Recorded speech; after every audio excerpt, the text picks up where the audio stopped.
ಅಷ್ಟದಿಕ್ಪಾಲಕರ ಅಧಿಪತಿ ಕಪಾಲನೇತ್ರನ ಕಂಠಾಭರಣದ ವಂಶದವನು ಆ ಕುಲದ ನಾಡಿಗೆ ದೊರೆಯು ನೀನು.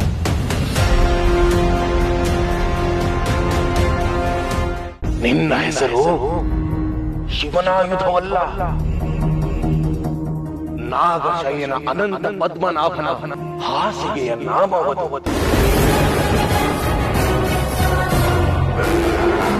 ಇದು ನಿನ್ನದು ಪುನರ್ಜನ್ಮ.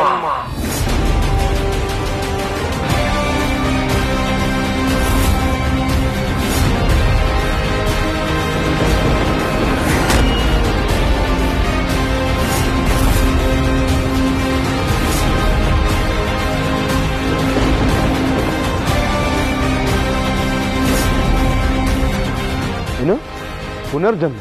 ಹೌದೌದು, ನಿನ್ನದು ಪುನರ್ಜನ್ಮ. ಈ ಜನ್ಮದ ಕಾರ ಹುಣ್ಣಿಮೆಯ ದಿನದಂದು ನಿನ್ನ ಹುಟ್ಟು. ಆದರೆ ಈ ಲೋಕಕ್ಕೆ ನಿನ್ನ ಹುಟ್ಟು ಬರೀ ಹುಟ್ಟು.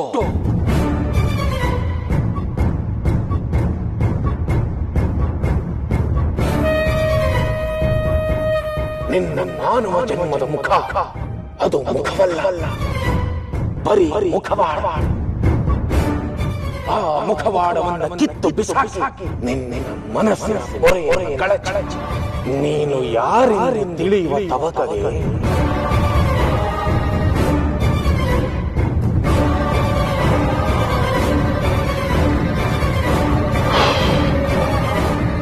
ಅಷ್ಟದಿಕ್ಪಾಲಕರ ಅಧಿಪತಿ ಕಪಾಲನೇತ್ರನ ಕಂಠಾಭರಣದ ವಂಶದವನು ಆ ಕುಲದ ನಾಡಿಗೆ ದೊರೆಯು ನೀನು.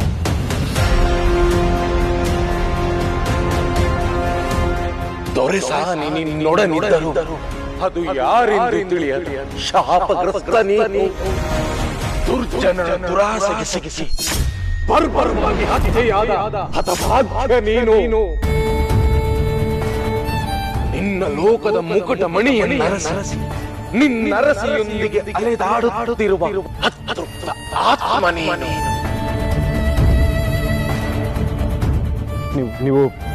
ನೀವೇನ್ ಮಾತಾಡ್ತಾ ಇದ್ದೀರಾ? ನನ್ಗೇನು ಅರ್ಥ ಆಗ್ತಾ ಇಲ್ಲ. ಅರ್ಥವಾಗದಿದ್ದರೆ ಘೋರ ಅನರ್ಥವಾಗುತ್ತದೆ.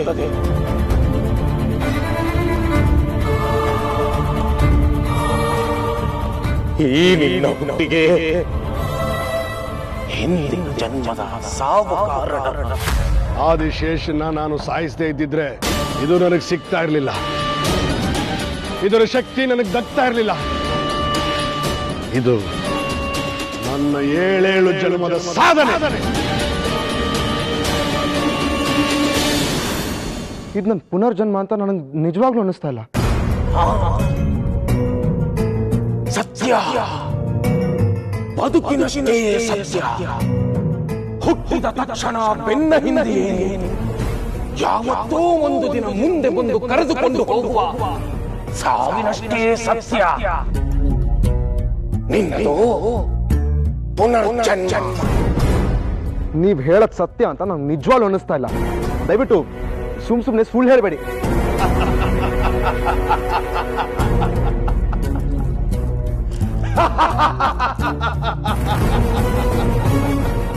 ಅಯ್ಯೋ, ನಿನ್ನ ಹೆಸರು ಶಿವನಾಯುಧವಾದ ತ್ರಿಶೂಲ ಎನ್ನುವುದು ಸುಳ್ಳ. ನಿನ್ನ ಹುಟ್ಟು ಖಾರ ಹುಣ್ಣಿಮೆಯ ದಿವಸದಂದು ಎನ್ನುವುದು ಸುಳ್ಳ. 23 ವರ್ಷ ನೀನು ನಿನ್ನವರೆಂದುಕೊಂಡವರು ನಿನ್ನವರಲ್ಲ ಎನ್ನುವುದು ಸುಳ್ಳ. ಅನುಮಾನವಿದ್ದರೆ ಕೇಳು, ನಿನ್ನನ್ನು ಹೆತ್ತವರನ್ನು ಕೇಳು, ನೀ ಹುಟ್ಟಿದ ಘಳಿಗೆಯನ್ನು ಕೇಳು.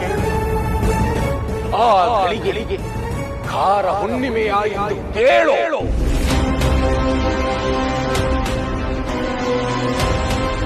ಹುಟ್ಟಿದ ದಿನಗಳಿಗೆ ಎಲ್ಲ ತಿಳ್ಕೊಂಡು ಯಾರು ಬೇಕಾದ್ರೆ ಹೇಳ್ತಾರೆ. ಅದ್ರಲ್ಲಿ ಏನಿದೆ ವಿಶೇಷ? ವಿಶೇಷ ಅದರಲ್ಲಿರೋ ಶೇಷ ನಿನ್ನ ಹೆಸರಿನ ಉತ್ತರಾರ್ಥ. ಅದೇ ನಿನ್ನ ಜನ್ಮದುತ್ತರ. ಓ, ನನಗೇನು ಅರ್ಥ ಆಗ್ತಾ ಇಲ್ವೇ? ನೋಡಿ, ನಿಮ್ ಗೊಂದಲನ ನನ್ನ ತಲೆಗೆ ತುಂಬಬೇಡಿ. ತುಂಬಿರುವ ಗೊಂದಲಗಳನ್ನು ಹೊರತೆಗೆಯುತ್ತಿದ್ದೇನೆ ಕೇಳು. ನೀನು ಏನನ್ನೇ ಬಯಸಿ ಕೈ ಚಾಚಿದ ಅದು ನಿನ್ನ ಕೈ ಸೇರುವ ಸೊಳ್ಳೆ. ಇದಷ್ಟೇ ಸತ್ಯ, ಇದಷ್ಟೇ ಆ ದೈವ ಲಿಖಿತ. ಇದು ನಿಮಗೆ ಹೇಗೆ ಗೊತ್ತು? ನಿನ್ನ ಹಿಂದಿನ ಜನ್ಮದ ಬಗ್ಗೆ ಗೊತ್ತಿರುವ ನನಗೆ ನಿನ್ನ ಈ ಜನ್ಮದ ವಿವರವನ್ನು ಹೇಳಲೇಬೇಕು. ಓ, ಪುನರ್ಜನ್ಮ. ಅವಾಗಿಂದ ಪುನರ್ಜನ್ಮ ಅಂತ ಹೇಳ್ತಾ ಇದ್ದೀರಲ್ಲ, ಹೇಳಿ, ನಾನು ಪುನರ್ಜನ್ಮದಲ್ಲಿ ಏನಾಗಿದ್ದೆ ಅಂತ ಗೊತ್ತಾಗಬೇಕೆ? ನೀನು ಯಾರೆಂದು ನಿನಗೆ ಗೊತ್ತಾಗಬೇಕೆ? ನೀನು ಈ ಪ್ರಪಂಚವಾಸಿಯಲ್ಲ, ಆ ಮಹಾಲೋಕದ ಅಧಿಪತಿ.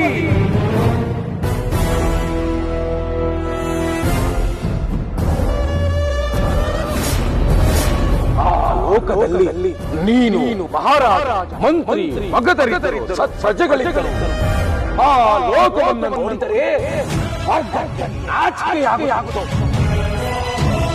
ಮಹಾವೀರ, ಸಕಲ ಕಲಾವಲ್ಲಭ, ಸುರಸುಂದರಾಂಗನೆ, ಗುಣಶ್ರೇಷ್ಠ ಕುಲದವನು, ಸಮಸ್ತ ಲೋಕಗಳು ಮತ್ಸರದಿಂದ ನೋಡು ಲೋಕದ ಕಿರೀಟ ನೀನು. ಈ ಲೋಕಕ್ಕೆ ಬಂದು ದುಷ್ಟ ಕೂಟಗಳಿಂದ ಬಲಿಯಾದವನು ನೀನು.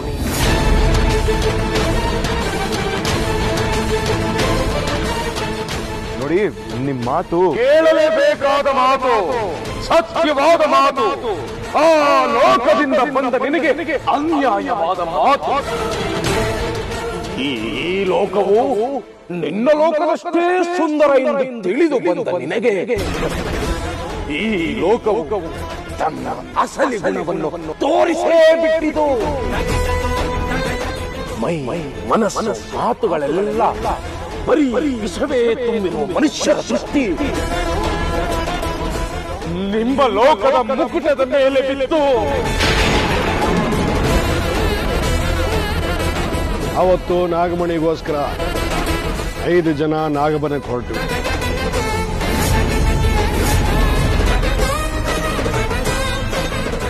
ಮಹಾಬಲ, ಸೋಲಿಲ್ಲದವನು, ನಿನ್ನ ಎದುರು 100 ಮನುಷ್ಯರೇ ಬಂದರು. ಎದೆಯೊಡ್ಡಿ ಹೋರಾಡಿ ಬಡಿದಾಡಿ ಗೆಲುವನ್ನೇ ಸಾಧಿಸಬಲ್ಲ ಮಹಾವೀರ.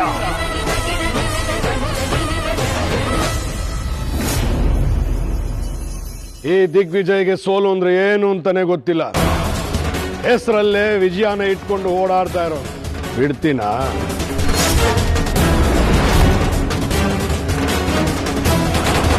ಮೋಸದ ಮನುಷ್ಯರು, ನೀನು ಅವರಿಗೆ ಕೊಟ್ಟ ಪ್ರಾಣದ ಭಿಕ್ಷೆಯ ಫಲದಲ್ಲಿ ನಿನ್ನನ್ನೇ ಮೋಸದಿಂದ ಕೊಂದು ಬಿಟ್ಟರು. ಮನುಷ್ಯರು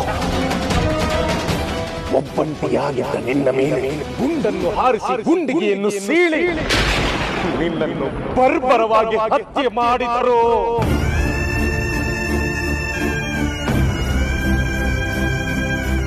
ಯಾರು? ಯಾರು ನನ್ನ ಕೊಂದೋರು? ಯಾರು? ನಾನೇ. ನನಗೆ ಯಾಕೆ ಕೊಂದ್ರು? ಎಲ್ಲ ಈ ನಾಗಮಣಿಗೋಸ್ಕರ. ನನಗೇನು ಅರ್ಥ ಆಗ್ತಾ ಇಲ್ಲ. ಅಲ್ಲ, ನಾನು ಯಾವ ಲೋಕದವನು? ಹೋದ ಜನ್ಮದಲ್ಲಿ ನಾನು ಹೇಗ್ ಸತ್ತೆ? ಈ ಮರು ಜನ್ಮ ಏನಕ್ಕೆ? ಹೇಳಿಲ್ಲ. ನಿನದು ಅತೃಪ್ತ ಆತ್ಮ. ನಿನ್ನ ಮುಂದೆ ದೊಡ್ಡ ಗುರಿಯೇ ಇದೆ. ಅದರ ನಿರೀಕ್ಷೆಯಲ್ಲಿ ಬೇರೊಂದು ಇಡೀ ಲೋಕವೇ ಕಾಯುತ್ತಿದೆ. ನಾನು ಕಾಯ್ತಾ ಇದ್ದೀನಿ. ನಾಗಮಣಿ ಶಕ್ತಿ ನನ್ನ ಕೈಗೆ ಸೇರೋ ದಿನಕ್ಕೋಸ್ಕರ. ಅದಕ್ಕೆ ತಾನೆ ಮಗನ್ ತರ ಬೆಳೆಸ್ದೋನ್ನೇ ಕೊಂದು ಹಾಕಿದ್ದು, ಸ್ನೇಹಿತರನ್ನ ದೂರ ಇಟ್ಟಿದ್ದು. ಓ, ನನಗೇನು ಅರ್ಥ ಆಗ್ತಾ ಇಲ್ಲ. ಏನ್ ನಡೀತಾ ಇದೆ ನನ್ನ ಲೈಫಲ್ಲಿ? ಯಾಕೆ ಬೇಕಿತ್ತು ನನಗೆ 2 ಜನ್ಮ? ಅದು ನಿನ್ನ ಗುರಿ, ನಿನ್ನ ಮೋಕ್ಷಕ್ಕಿರುವ ದಾರಿ.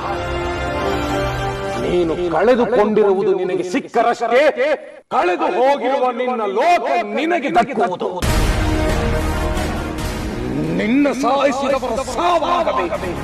ನೀನು ಕಳೆದುಕೊಂಡಿದ್ದನ್ನು ನಿನ್ನ ಲೋಕಕ್ಕೆ ಸಾಗಿಸಬೇಕು. ನಾನು ಕಳ್ಕೊಂಡಿದ್ದೇನು? ನನ್ನ ಲೋಕ ಯಾವುದು? ನಾನ್ ಯಾರು? ನನ್ನನ್ನು ಸಾಯಿಸಿದವ್ರು ಯಾರು? ನೀನು ಕಳೆದುಕೊಂಡದ್ದು ಲೋಕಗಳೇ ನಮಗೆ ಬೇಕೆಂದು ಕಾಳಗ ಮಾಡುತ್ತಿರುವ ಮುಕುಟ.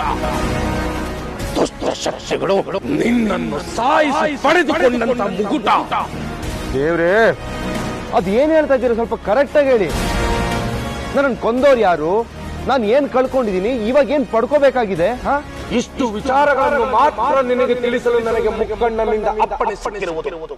ನಿನ್ನ ಪೂರ್ವದ ಕಥೆಯನ್ನ ನೀನೇ ತಿಳಿದುಕೋ. ನಿನ್ನ ಹಿಂದಿನ ಪ್ಲೀಸ್ ಸ್ವಾಮಿ, ಯಾರ್ರೀ ನೀವು? ಯಾಕ್ರಿ ನನ್ನ ತಲೆ ಸುಮ್ಮನೆ ಹುಳ ಬಿಡ್ತಾ ಇದ್ದೀರಾ? ಈ ಜನ್ಮದಲ್ಲೇ ಮುಗಿದಿರೋ ಸಮಸ್ಯೆ, ಏನೇನೋ ಪ್ರಶ್ನೆ, ಅದ್ರ ಮಧ್ಯ ಹೋದ ಜನ್ಮದ ಬೇರೆ ಕಥೆ ತಂದು ಹೇಳ್ತಾ ಇದ್ದೀರಲ್ಲ, ನಾನು ದಯವಿಟ್ಟು ಬಿಟ್ಬಿಡ್ರಿ. ನಿನ್ನ ಹೋದ ಜನ್ಮದ ಸತ್ಯವನ್ನು ನೀನು ತಿಳಿದುಕೊಂಡರೆ ಈ ಜನ್ಮದ ಸಮಸ್ಯೆಯು ಸಮಸ್ಯೆಯೇ ಅಲ್ಲ. ನನ್ನ ಮಾತನ್ನು ಕೇಳು. ಕೇಳಲ್ಲ ಏನ್ ಮಾಡ್ತೀರಾ? ನಾನು ಕರ್ಮ ಒಂಟಿಯಾಗಿದ್ರೆ ಆತಂಕ ಎಲ್ಲ ಕಲಿಯತ್ತೆ ಅಂತ ಬಂದ್ರೆ ಅದಕ್ಕೂ ಕಲ್ಲಾಗ್ತಿರಲ್ರಿ. ದಾರಿ ಬಿಡಿ, ನಾನು ಹೋಗ್ಬೇಕು. ಎಲ್ಲಿ ಹೋಗುತ್ತಿರುವೆ? ಮತ್ತೆ ಬಂದೇ ಬರುತ್ತೀಯ. ನಿನ್ನ ನರಸುತ್ತಿರೋ ನಿನ್ನ ನರಸಿಯು ಬಂದಾಗ ಬಂದೇ ಬರುತ್ತೀಯ. ಪರಮೇಶ್ವರನ ಪರೀಕ್ಷೆಗೆ ಮೈಯೊಡ್ಡಿ ನಿಂತಾಗ ಬಂದೇ ಬರುತ್ತೀಯ. ನೋಡು, ತಡ ಮಾಡಿದರೆ ದುಷ್ಟರು ತಡ ಸೇರುತ್ತಾರೆ. ನನ್ನ ಮಾತಿನ ಉದ್ದೇಶವನ್ನು ಅರ್ಥ ಮಾಡಿಕೊ. ಉದ್ದೇಶ ಒಂದೇ, ಶಕ್ತಿ ಪಡೆಯೋದು. ಅದಕ್ಕೆ ಅಡ್ಡ ಬರ್ತಾ ಇರೋ ಆ ನಾಗಗಳನ್ನ ಕೊಂದು ಹಾಕೋದು. ಸಾವಿನ ಸತ್ಯವನ್ನ ಅರ್ಥ ಮಾಡಿಕೋ. ಭೋಲೆನಾಥನ ಅಪ್ಪಣೆಯನ್ನು ಅರ್ಥ ಮಾಡಿಕೋ. ನಂಬದ ಬಗಸು, ಆದರೆ ನಡೆಯುವುದು ಸತ್ಯದೆಡೆ. ಜೈ ಭೋಲೆನಾಥ.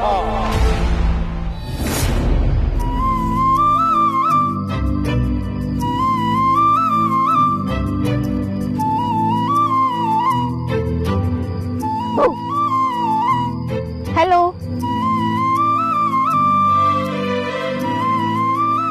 ಏನ್ ಸರ್ ಇವತ್ತು ಹೆದರಿಸದೇ ಇದ್ರು ಹೆದರ್ಕೊಳ್ತಿದ್ದವರು ಇವತ್ತು ಎದುರಿಸಿದ್ರು ಕಾಮ್ ಆಗಿದ್ದೀರಲ್ಲ?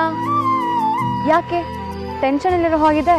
ನಮ್ಮ ಸಂಬಂಧದ ಬಗ್ಗೆ ನಿಮ್ಮ ಅಭಿಪ್ರಾಯ ಏನು? ಇದ್ರ ಮುಂದಿನ ಹಂತ ಯಾವುದು ರೀನಾ? ಓಹ್, ಅದೇನು ಅಂತ ಗೊತ್ತಾಗದೆ ಸಾಹೇಬ್ರು ಬೇಜಾರ್ ಮಾಡ್ಕೊಂಡಿದ್ದೀರಾ? ಅದ್ರಲ್ಲೇನಿದೆ? ಮೊದಲು ಪರಿಚಯ, ಈಗ ಪ್ರೀತಿ, ಮುಂದೆ ಮದ್ವೆ ಅಷ್ಟೇ. ಅದನ್ನ ಹೇಳಕ್ಕೆ ನಾನು ಬಂದಿರೋದು. ಮುಂದಾಗೋ ನಮ್ಮ ಮದ್ವೆ ವಿಚಾರನ ನಿಮ್ಮ ಮನೇಲಿ ಮಾತಾಡ್ಬೇಕು. ನನ್ನ ನೀನ್ ಬೇಗ ಮದ್ವೆ ಆಗ್ಬೇಕು. ಪ್ರೀತಿಗೆ ಮದ್ವೆ ಮುದ್ರೆ ಬೀಳಲಿಲ್ಲ ಅಂದ್ರೆ ಸಂಬಂಧ ಮುಂದೆ ಹೋಗಲ್ಲ, ಅಲ್ಲೇ ನಿಂತು ಬಿಡುತ್ತೆ. ನನ್ಗಂತೂ ನಮ್ಮ ಮನೆಯವ್ರನ್ನ ಸಂಭಾಳ್ಸಕ್ಕೆ ತುಂಬಾನೇ ಕಷ್ಟ ಆಗ್ತಿದೆ ರೀನಾ. ಹಾಗಂತ ನಮ್ಮನೇಲಿ ಈಗ ನಾನು ಹೋಗಿ ಪ್ರೀತಿ ವಿಚಾರ ಮಾತಾಡಕ್ ಆಗಲ್ಲ. ಅಣ್ಣ ತೀರ್ಕೊಂಡು ಮನೆಯವರೆಲ್ಲ ಇನ್ನೂ ಬೇಜಾರಲ್ಲೇ ಇದ್ದಾರೆ. ಈಗ ನಾನು ಹೋಗಿ ನಮ್ಮ ಪ್ರೀತಿ ವಿಷಯ, ಮದ್ವೆ ವಿಷಯ ಮಾತಾಡಿದ್ರೆ ಹೇಗ್ ಸರಿ ಇರುತ್ತೆ ನೀವೇ ಹೇಳಿ? ಮನೇಲಿ ಎಲ್ರೂ ಮನಸ್ಥಿತಿ ನಾರ್ಮಲ್ ಆಗ್ಲಿ, ನಾನೇ ಮಾತಾಡ್ತೀನಿ. ನೀವು ನಿಮ್ಮ ಮನೆಯವ್ರಿಗೆ ಹೇಳಿ ನಮ್ಮ ಮನೆಗೆ ಕರ್ಕೊಂಡು ಬನ್ನಿ, ಅವ್ರು ನಮ್ಮ ಮದ್ವೆ ವಿಷಯ ಮಾತಾಡ್ಲಿ. ಇದು ತಡ ಆದಷ್ಟು ಸಮಸ್ಯೆ ರೀನಾ. ನಾವಿಲ್ಲಿ ಜಾಸ್ತಿ ದಿನ ಇರೋಕ್ಕಾಗಲ್ಲ. ಅಷ್ಟರಲ್ಲೇ ಮಾತುಕತೆ ಮುಗಿದು ನಮ್ಮ ಮದ್ವೆ ಆಗ್ಬಿಡ್ಬೇಕು. ಹೇ, ನಿಮ್ ಮಾತು ಕೇಳಿದ್ರೆ ಒಳ್ಳೆ ಅಬ್ರಾಡ್ಗೆ ಹೋಗೋರ್ ತರ ಮಾತಾಡ್ತಿದ್ದೀರಲ್ಲ. ಅಲ್ಲ, ಫಾರಿನ್ಗೆ ಹೋಗೋದಿದ್ರೆ ಅಲ್ಲಿಗೂ ನನ್ನನ್ನು ಕರ್ಕೊಂಡು ಹೋಗ್ಬೋದಲ್ವಾ?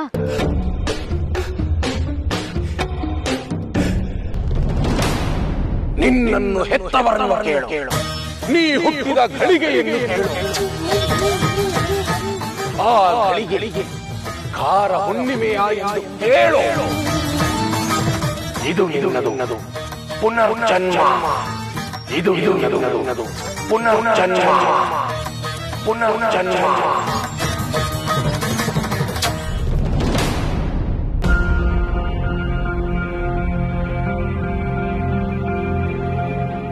ಹಾಯ್ ತ್ರಿಶೂಲ್, ಯಾಕೋ ಸಪ್ಪಿದ್ಯಾ? ಹುಷಾರಿಲ್ವಾ? ಏನಾಯ್ತು ನಿನಗೆ? ನಾನು ಹೇಳೋದನ್ನ ಕೇಳಿಸ್ತಾ ಇಲ್ವಾ? ಏನಾಯ್ತು? ಅಪ್ಪ ಯಾವಾಗ ಬಂದ್ರಿ? ಬಾ. ಯಾಕೋ, ಯಾರಾದ್ರೂ ಏನಾದ್ರು ಅಂದ್ರ? ನಾನು ಹುಟ್ಟಿದ್ದೆ ಯಾವಾಗ?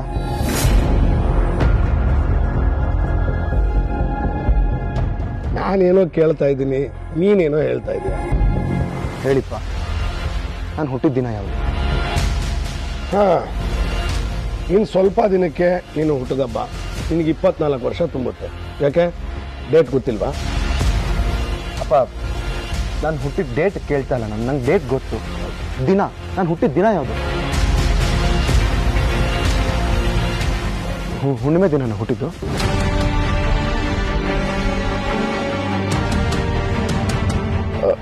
ಹೌದು, ಕಾರ ಹುಣ್ಣಿಮೆ ದಿನನೇ ನೀನು ಹುಟ್ಟಿದ್ದು.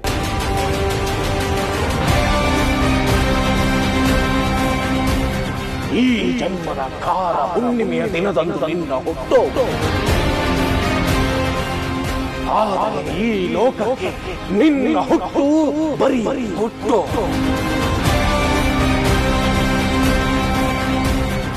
ಹೌದು, ಯಾಕೆ ಪ್ರಶ್ನೆ ಕೇಳ್ತಾ ಇದೆಯಾ? ಏನಿಲ್ಲಪ್ಪ, ಹಾಗೆ ಹಾಗೆ ಸುಮ್ಮನೆ. ಯಾಕೋ, ಹುಷಾರಿಲ್ವಾ? ಹಾಗೇನಿಲ್ಲಪ್ಪ, ಆರಾಮಾಗಿದ್ದೀನಿ. ನಿನ್ ಮಾತು ಹಾಗಿಲ್ವಲ್ಲಪ್ಪ. ಹುಷಾರಿಲ್ಲ ಅಂದ್ರೆ ಹೇಳು, ಆಸ್ಪತ್ರೆಗೆ ಹೋಗೋಣ ಅಲ್ವಾ ಯಜಮಾನ್ರೆ? ಆದ್ರೆ ಒಂದು ಪ್ರಾಬ್ಲಮ್ ಏನು ಅಂತಾನೆ ಹೇಳ್ಕೊತಾ ಇಲ್ವಲ್ಲೋ. ಬೇರೆ ಏನೋ ಕಾರಣಕ್ಕೆ ಡಿಸ್ಟರ್ಬ್ ಆಗಿದ್ದಾನೆ. ಏನು ನಿನ್ ಚಿಂತೆ? ಏನು ಅಂತ ಗೊತ್ತಾಗ್ತಾ ಇಲ್ಲಪ್ಪ. ಎಲ್ಲ ಗೊಂದಲ. ಸಮಸ್ಯೆ ಎಲ್ಲಿ ಅಂತಾನೆ ಗೊತ್ತಾಗದೆ ಪರಿಹಾರ ಹೇಗಪ್ಪ ಸಿಗುತ್ತೆ? ಎಲ್ಲ ಸಮಸ್ಯೆಗೂ ಪರಿಹಾರ ಇದ್ದೇ ಇರುತ್ತೆ, ಆದ್ರೆ ನಾವು ಅದನ್ನ ಸರಿ ಗಮನಿಸಲ್ಲ ಅಷ್ಟೇ. ಯಾವುದೋ ವಿಷಯಕ್ಕೆ ಡಿಸ್ಟರ್ಬ್ ಆಗಿದೆ. ಓ ಶಿವಾನಿ, ಸ್ವಲ್ಪ ರೆಸ್ಟ್ ತಗೋ, ನೋಡ್ಕೊಂಬ.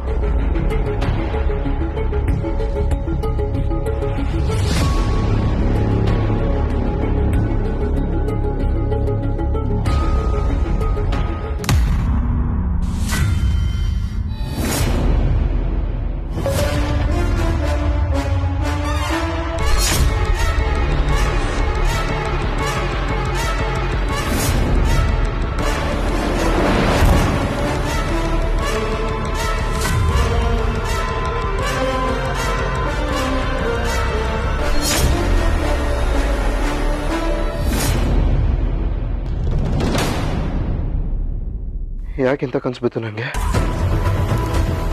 ಯಾವತ್ತೂ ಈ ಥರ ಕನಸು ಬಿದ್ದೇ ಇರಲಿಲ್ಲ. ವಿಚಿತ್ರವಾದ ಕನಸು. ಆ ಕನಸಲ್ಲಿ ಅವನಿಗೆ ಏಟ್ ಬೀಳ್ತಾ ಇದ್ರೆ ನನಗೆ ಯಾರೋ ಹೊಡೆದಂಗೆ ಅನ್ನಿಸ್ತು. ಯಾರು ಅಲ್ಲ,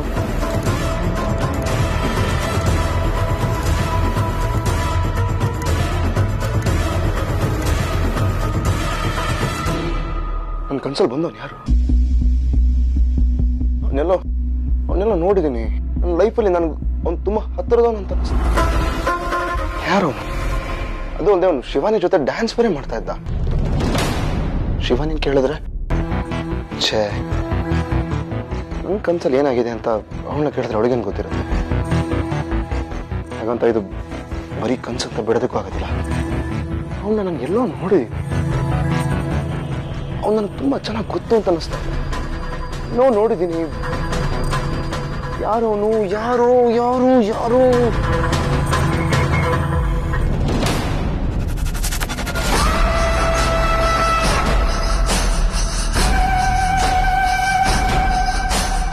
ವಿಕ್ರಮ್ ಒಂದು ಪೇಂಟಿಂಗ್ ಮಾಡಿದ್ದ. ಅವನೇ ಅನ್ಸುತ್ತೆ ಕನ್ಸಲ್ಟ್ ಬಂದಿದ್ದ. ಓ ಅವನೇ ಅಲ್ಲ, ಅವನ್ಯಾಕೆ ನನ್ನ ಕನ್ಸಲ್ಟ್ ಬಂದಿದ್ದ? ಇದು ಅಲ್ಲದೆ ಅವನು ಶಿವಾನಿ ಜೊತೆ ಏನಕ್ಕಿದ್ದ? ಏನಿದೆಲ್ಲ?